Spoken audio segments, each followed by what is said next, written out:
Nobody ever tells you this part out loud. Being polite is slowly erasing you. Not all at once, not in some dramatic collapse, but in quiet moments that stack up until one day you realize people talk over you, decide without you, and move on as if you were never there. You say sorry before you even speak, like your presence is already an inconvenience. You laugh when a comment crosses the line, because correcting it feels risky. You explain yourself when you say no, as if your time needs a courtroom defense. This doesn't feel weak while you're doing it. It feels responsible, civilized, mature, and that's why it's so dangerous. In a conference room, you open with an apology and get interrupted mid-thought. Across the table, someone else cuts in, says half as much, offers no softness, and suddenly everyone leans toward them. Nothing about them is smarter. Nothing about you is lesser, but the room makes a decision anyway. You go home replaying it, wondering what you did wrong, telling yourself you'll speak up next time. The truth is harsher. You didn't lose respect because you failed. You lost it because you signaled that losing it was acceptable. Politeness, when it's automatic, isn't kindness. It's submission wearing good manners. People don't consciously choose to dismiss you. They adapt to the way you present yourself.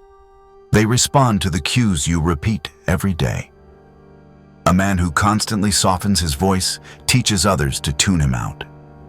A woman who cushions every boundary invites negotiation.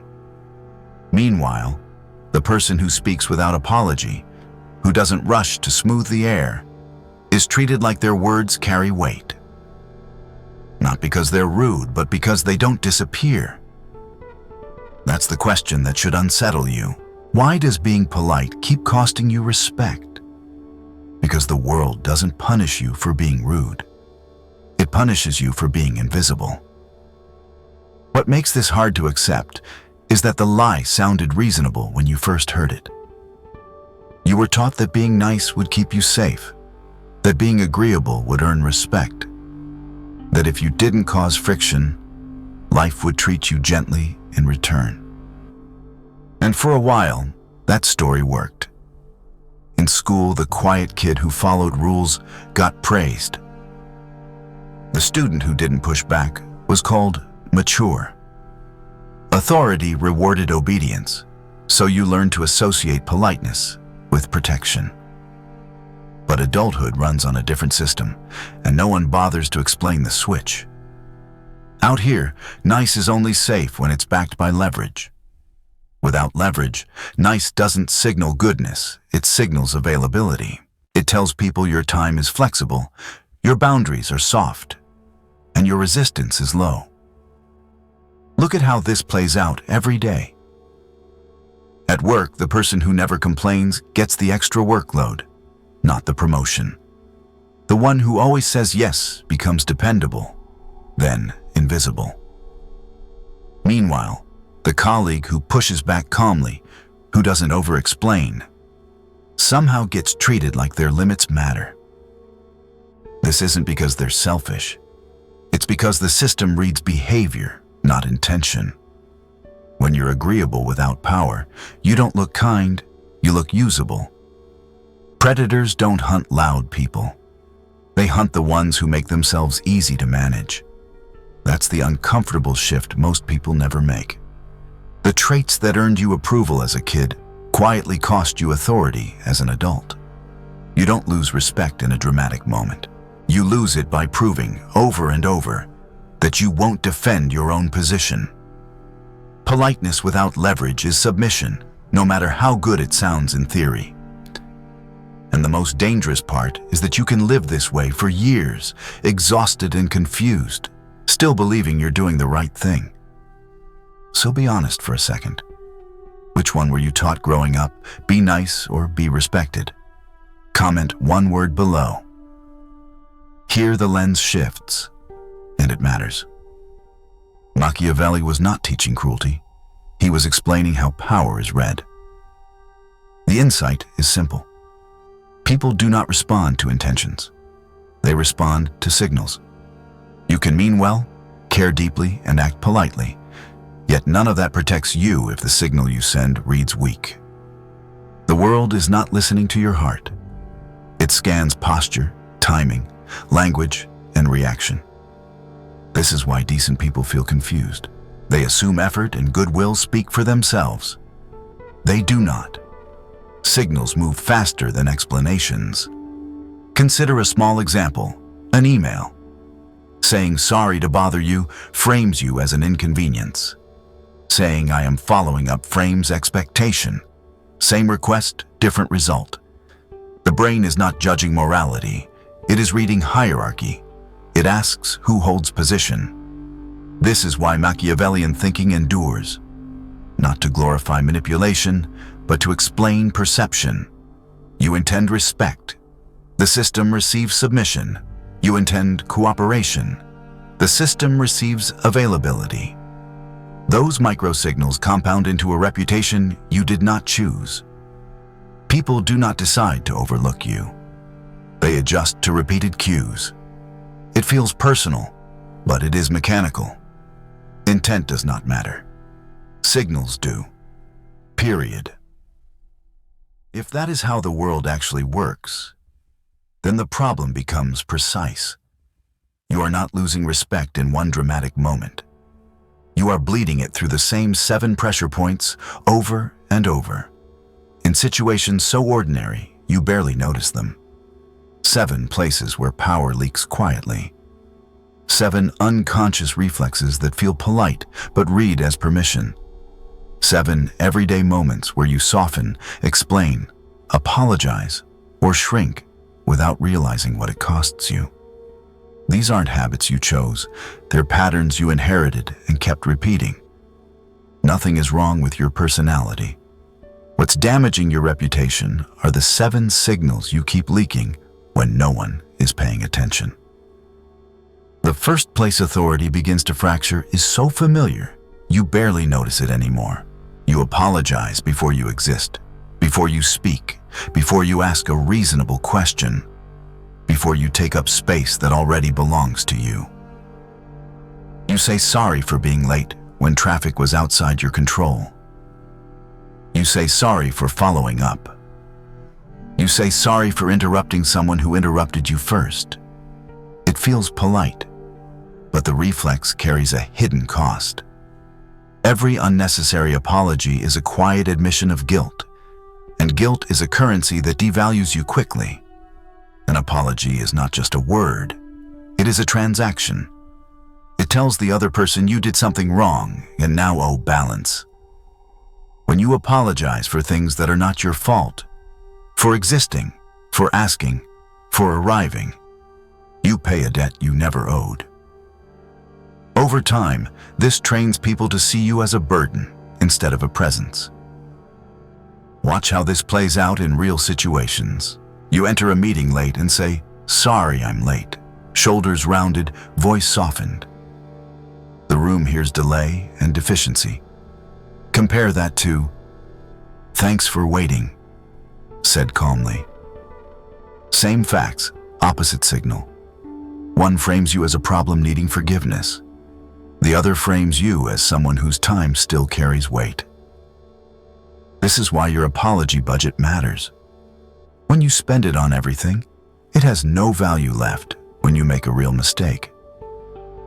The word becomes background noise. Most people learned this reflex early.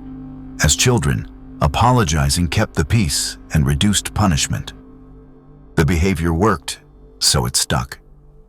But what once helped you survive now undermines you. In adult environments, constant apologizing does not read as humility. It reads as low status, not because people are cruel, but because nervous systems associate apology with submission. Others may not consciously judge you, but they adjust. They interrupt you more. You might tell yourself you are just being courteous, but courtesy without boundaries erodes authority. The correction is not becoming rude or cold. It is becoming precise. Stop apologizing for neutral events. Replace guilt with gratitude. Say, "Thanks for your patience. Appreciate you waiting." Notice how posture changes when you stop lowering yourself first. Silence is often stronger than sorry. Save apologies for moments where harm was done. That is when they carry weight. Never pay a debt you do not owe again, always. Once the first leak appears in your words, the next one shows up on your face. And it is harder to control because it happens before thought. After excessive apologizing trains people to overlook you, smiling at the wrong moments trains them to push further. This is the second place authority drains away. You smile when criticized unfairly. You smile when sharp jokes land at your expense. You smile when strangers cut in line or colleagues talk over you. You call it polite, professional, easygoing. In truth, it is not kindness.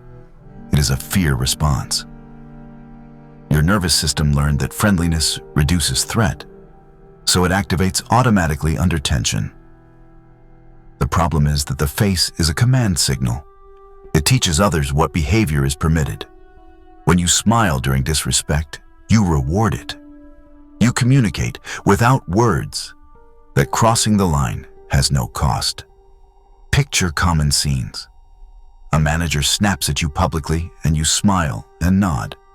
A client delivers a passive-aggressive remark and you laugh it away.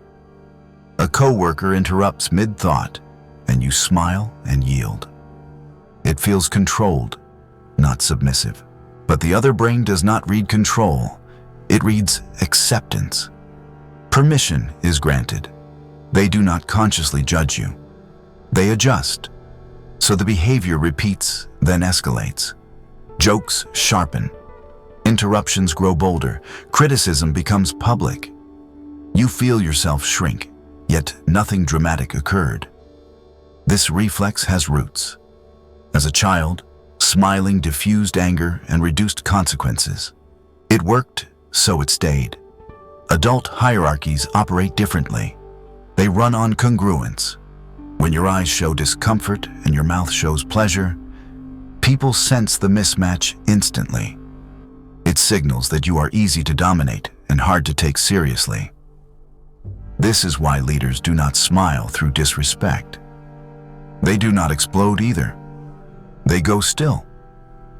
The correction is simple and uncomfortable at first. When a line is crossed, remove the smile. Relax the face. Hold eye contact. Say nothing. Let silence work. You will see the shift quickly. The other person fidgets, backtracks, fills space. Not because you attacked, but because you stopped rewarding the behavior. This is not about becoming cold. It is about alignment. Your expression should match the moment. Serious moments deserve seriousness. Disrespect deserves no performance. Your face is not decoration. It is instruction. It follows your words in teaching people exactly how to treat you from now on. After you learn to stop apologizing and stop smiling through disrespect, the third leak feels logical, almost justified as overcare. You finally say no, and a second later, you feel the urge to protect the other person from disappointment. So you start explaining. You add reasons, context, background, emotion. You don't want to seem selfish or difficult. But the moment you explain, the boundary changes shape. A clear refusal ends interaction. An explained refusal invites negotiation. Each sentence you add gives the other person leverage. You say you can't help because you're busy, and busy becomes adjustable. You say you can't meet because you're overwhelmed, and they promise it will be quick. What you meant as final quietly turns flexible. This is how authority leaks without noise. It happens in emails, messages, meetings, everyday conversations. You miss a deadline and write a paragraph about traffic, meetings, stress. You decline a favor and attach a story so no one feels rejected. You ask for space, but keep talking until the request dissolves. None of this feels manipulative. It It feels polite. But politeness here is fear dressed as consideration. Your nervous system believes that if you are understood, you will be safe. So it keeps talking. The problem is that respect doesn't grow from understanding. It grows from finality. People who hold position don't persuade others to accept their limits.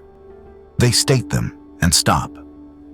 Not because they're cold, but because they don't feel guilty for having boundaries. When you over-explain, you signal doubt. You act as if your no requires approval. That silent shift elevates the other person. They become the evaluator. You become the one waiting. Over time, people learn to push automatically because they expect you to soften. And you feel drained, not because you lack boundaries, but because you keep negotiating them. The correction is uncomfortable because it removes your usual shield. Say no plainly. One sentence. At most, one neutral reason that cannot be dismantled. My schedule is full. That doesn't work for me. Then stop. Let the silence hold. That pause will feel rude at first. It isn't. It's precision. Silence is where authority settles. Your reasons are not evidence.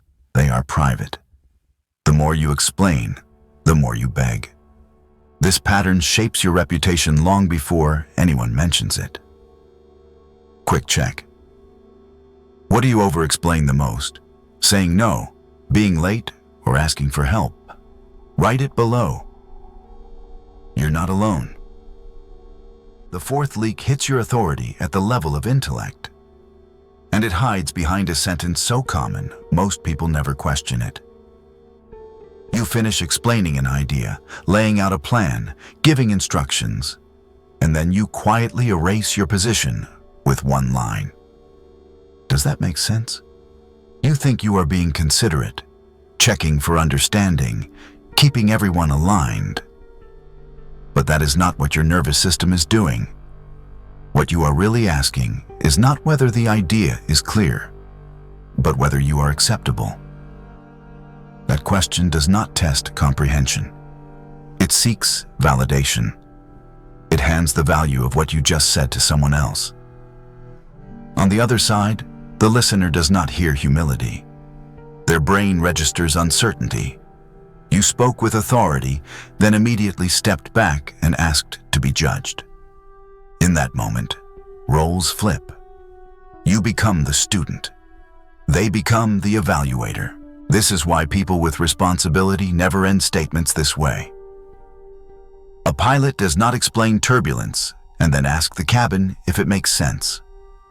A surgeon does not outline a procedure and look around for approval. Leaders assume clarity because clarity comes from conviction, not consensus. When you ask that question, you quietly suggest you might not trust your own words. Over time, this trains people to listen differently. They stop hearing direction and start hearing suggestions. They interrupt more. They challenge more. You see this constantly in situations. You present an idea in a meeting and end with that question, and someone louder reframes it. You explain a process to your team and soften the ending, opening space for doubt. You share an opinion and immediately ask for confirmation, turning certainty into negotiation. None of this feels dramatic. It feels polite, but politeness here is expensive. It teaches people that your words need approval to stand. The root is insecurity, not intelligence. Many people learned early to question themselves before others could. They preempt criticism by doubting themselves first. Adult hierarchies do not reward that reflex. They reward coherence. The correction is simple but uncomfortable. State what you mean and let it land. If someone does not understand, they will ask. That responsibility is theirs. Replace validation seeking with invitation. What are your thoughts? Do you have questions? Leaders do not beg their ideas to be understood. They present them and let the room respond. Leaders assume clarity. The fifth leak targets people who are praised for being helpful, reliable, and easy to work with. The ones everyone calls a good guy or good girl. It starts with availability. You answer quickly. You show up every time. You say yes before you check in with yourself, because being needed feels safer than being replaced. At first, this looks like value. Over time, it turns into erosion. When access to you is unlimited, your time stops feeling important. Scarcity creates weight. Availability creates expectation. Look at how this plays out. The person who always says yes becomes the default. Extra projects land on their desk. Last-minute requests become normal. Their calendar fills with other people's priorities, and their own goals get pushed to the margins. Meanwhile, the person who pauses and says, "Let me check my schedule," is treated differently. That pause signals structure. It suggests a life already in motion. Even when they agree, the yes lands with more gravity. The difference isn't busyness, it's boundaries. People who are truly busy don't rush to prove it. They don't list reasons. They don't perform exhaustion. They simply aren't always available. This is where many good people get trapped. They believe saying yes makes them indispensable. In reality, it makes them invisible. Supply and demand applies to attention just as much as money. When your availability feels endless, its value drops. You become useful, not respected. Over time, resentment builds. You say yes with your mouth and no with your body. Energy drains. Patience thins. People sense the mismatch and trust you less, not more. This is why chronic agreeableness backfires. Humans respect limits more than compliance. Think about who you instinctively respect. It's rarely the person who bends for everyone. It's the one who protects their focus and chooses carefully where they show up. Saying no doesn't make you selfish. It makes you legible. The correction isn't disappearing or becoming cold. It's creating friction where none existed. Pause before agreeing. Check your priorities. Use simple language. Let me check my schedule. I can't commit to that right now. Notice how your body reacts when you don't rush to please. That discomfort is withdrawal from an addiction. With practice, something shifts. People ask differently. Requests come earlier. Boundaries hold. Unlimited access creates zero respect. And the moment you stop being endlessly available, your presence starts to carry weight again. Hidden inside your everyday language is the sixth leak of authority, one that weakens your position before anyone responds. It lives in the small words you use to soften your intent before it ever lands. Just sort of, kind of, maybe. You drop them in without thinking, believing they make you sound polite, reasonable, non-threatening. But hedging isn't humility.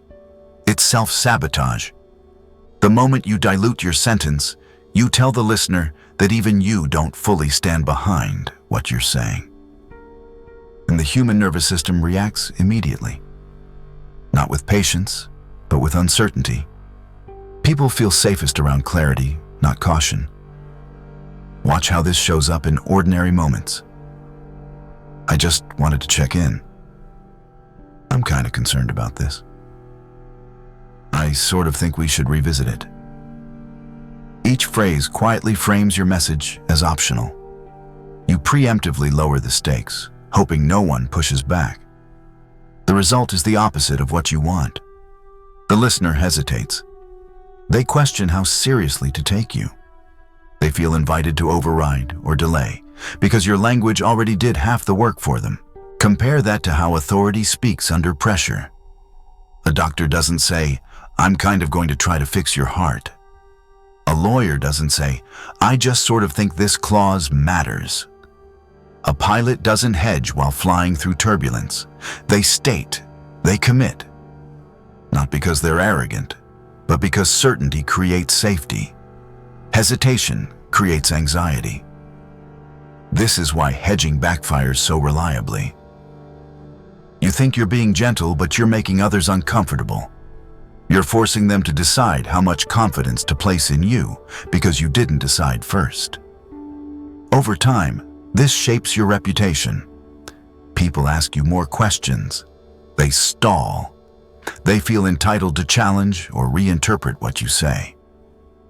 Not because they disrespect you intentionally, but because your language taught them to. This habit usually forms early, in environments where being direct felt risky. You learn to soften your words to avoid conflict, rejection, or punishment. The hedge became armor. But adult hierarchies don't reward softened intent. They reward clarity. The correction isn't aggression, it's deletion. Remove the fillers. Say what you mean without apology. I'm checking in on this. I'm concerned about this. We need to revisit this. Notice how exposed it feels at first, like you're standing without padding. That discomfort is withdrawal from a long-held habit. With repetition, it fades. Responses come faster. Conversations shorten. People stop testing your words. Certainty feels safe. Hesitation feels weak. And the moment your language stops undercutting you, your presence becomes easier to trust without you having to prove anything at all. The final leak is the one people defend the hardest because it hides behind humor. You make fun of yourself before anyone else can. You call yourself bad at math, terrible with names, a mess today, not great at this. You think it makes you relatable, approachable, human. But what you're actually doing is labeling yourself out loud and handing that label to everyone in the room. Once a label is spoken, the brain treats it like data. People stop evaluating you fresh. They filter you through the story you told them. Say, I'm bad at this once, and the next small mistake confirms it. Do something well, and it gets ignored because it doesn't fit the frame. This is how self-deprecation quietly becomes reputation. There's a second cost most people miss. Every time you insult yourself, you force the listener into emotional labor. Social rules demand that they contradict you. No, you're great. You're not bad at all. That back and forth isn't humility, it's a trap. You've turned your insecurity into someone else's job. Over time, it becomes exhausting. At first, people reassure you, then they stop. And the day they stop correcting you is the day the label sticks. Look at how ordinary this is. In a meeting, you preface an idea with, "This might be stupid." And suddenly the room listens for flaws. You drop a pen and joke, "I'm such a disaster." And people quietly agree without meaning to. You misspeak once and laugh it off, branding yourself careless. None of this feels malicious. It feels light. But repetition makes it heavy. You are doing the opposition's research for them. Instead of letting others discover your limits naturally, you advertise them. This habit often forms in environments where standing tall felt dangerous. Self-mockery reduced envy. It softened threat. It kept attention friendly. But adult hierarchies don't reward self-attack. They reward composure. Confidence doesn't mean pretending to be perfect. It means separating behavior from identity. When you make a mistake, own the action and move on. That was an error. Here's the fix. No character assassination required. And if you want to be humble, aim outward. Credit others. Ask questions. Stay quiet. True humility isn't thinking less of yourself. It's thinking of yourself less. The moment you stop narrating your flaws, people stop collecting them. This is where the leaks end, because this one closes the loop. Words, face, boundaries, language, availability. All of it trains perception. And when you stop undermining yourself for comfort, respect doesn't need to be demanded. It settles in naturally. Never do the opposition's research for them. Every pattern you've seen leads back to a deeper issue most people avoid. You didn't lose authority because you are kind. You lost it because you were trained to fear your own edge. Carl Jung called this the shadow, the part of you capable of saying no, holding tension, and becoming dangerous when needed. From an early age, you were taught that this side was wrong. Anger was labeled bad. Conflict was called toxic. Self-interest was framed as selfish. So you amputated the parts of yourself that could push back and built an identity around being harmless. Polite, easy, safe. But harmlessness is not goodness. It is limitation. Without the ability to create discomfort, your kindness has no weight. Without the capacity to refuse, your generosity has no meaning. A person who cannot escalate is not gentle. They are restrained by fear. True gentleness only exists when there is strength underneath it. Otherwise, it is compliance pretending to be character. This is why the world responds the way it does. People don't consciously analyze your morality. They sense whether you can hold ground. When they feel no edge, no consequence, no resistance, they don't admire you. They manage you. Integrating the shadow doesn't mean becoming cruel or aggressive. It means reclaiming your capacity for force and choosing when not to use it. It means disappointing someone without collapsing. It means letting silence stand. It means allowing a no to exist without justification. When others sense that you could push back but choose restraint, respect appears naturally. That is what gentle actually means. Not weak. Controlled. You are not good if you cannot say no. You are just weak. Strength is not loud violence. It is quiet certainty backed by the willingness to enforce boundaries when required, without hesitation, ever.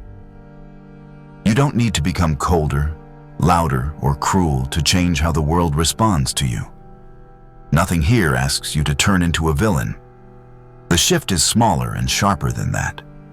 It's about stopping the quiet leaks that taught people you were flexible, apologetic, and endlessly available. When those signals disappear, something stabilizes. You speak without apologizing for existing. You let your face match the moment instead of performing comfort. You say no without turning it into a defense brief. You stop softening every sentence and stop cutting yourself down for laughs. These are not personality changes. They are corrections, and corrections compound. When you stop over-explaining, conversations shorten. When you stop smiling through discomfort, people pause. When you stop saying yes automatically, requests arrive earlier and with more respect. Nothing dramatic happens. No confrontation, no announcement. Just a subtle shift in how people move around you. This is what being precise looks like. Not aggressive, not passive. Solid. Precision is restraint with weight behind it. It's knowing you could escalate, but choosing not to unless it matters. That's why this works. You're not demanding respect. You're no longer signaling that it's optional. The habits you've been running weren't moral failures. They were survival strategies that outlived their usefulness. You don't need to hate yourself for them. You just need to retire them. Less apologizing, less nervous smiling, less explaining, more silence, more stillness, more intention. Over time, people stop testing you because there's nothing to test. Your presence holds. That's the difference between polite and precise. Polite tries to be liked. Precise doesn't try at all. Respect doesn't come from being liked. It comes from being solid. If this video described you, comment the word precise. Not polite, not rude, precise. And if you want to keep sharpening this edge, subscribe. Because the people who stay are the ones who stop leaking power and start choosing how they're seen.